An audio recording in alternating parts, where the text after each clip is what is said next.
siapakah orang itu yang bisa menjalankan seluruh kewajiban, ya, yang bisa menjalankan seluruh kewajiban dan diberi kemudahan oleh Allah itu untuk terus beramal baik, beramal baik, beramal baik. Apa kata Nabi Shallallahu Alaihi Wasallam? Yaitu orang yang sering membaca kitab sucinya, sering berbuat baik. Orang kalau membaca kitab suci, membaca Al-Quran, zikir dan lain sebagainya, itu seolah-olah waktunya ditambah. Jadi pola pikirnya jangan karena sibuk kita nggak baca Quran. Nggak begitu.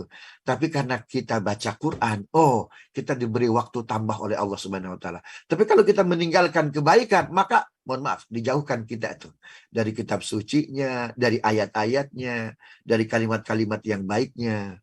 Subhanallah. Jadi justru karena kita baca Quran, maka kita diberi waktu yang luar biasa.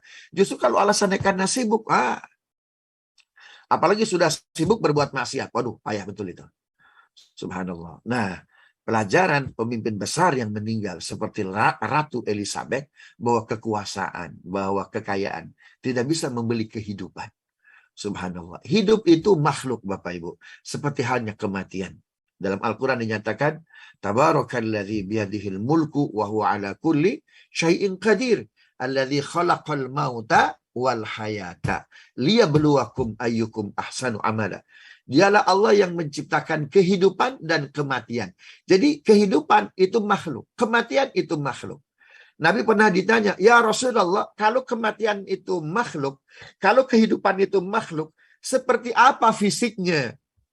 Maka Nabi menjawab, fisiknya mukanya seperti musang, ya, tubuhnya seperti ular. Maka ketika nanti penghuni surga sudah masuk ke surga, penghuni neraka sudah masuk ke neraka, lantas Allah Subhanahu Wa Taala memanggil, wahai makhluk kehidupan, datanglah di hadapanku. Maka datanglah makhluk yang disebut dengan al-haya, makhluk kehidupan. Wajahnya itu seperti musang, kata Nabi. Sedangkan tubuhnya seperti ular.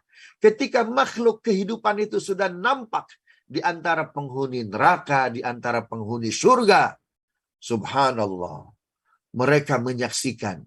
Apa kata Allah? Saksikan wahai penghuni surga, saksikan wahai penghuni neraka, aku akan menyembelih kehidupan. Maka ketika itu makhluk yang namanya makhluk kehidupan disembelih oleh Allah. Maka menjeritlah dengan amat sangat sakit dan amat sangat keras. Ketika makhluk kehidupan disembelih, maka tidak ada kematian.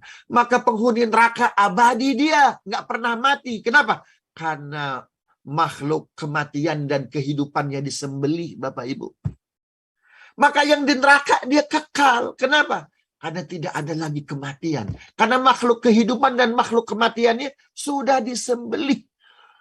Tapi sebaliknya penghuni surga yang berbahagia, menikmati survive dengan amal-amal solehnya. Mereka berbahagia. Kenapa? Kebahagiaannya tidak limited, tapi unlimited. Kenapa? Karena mereka tidak akan sampai kepada kematian. Kenapa? Karena makhluk kematiannya sudah disembelih.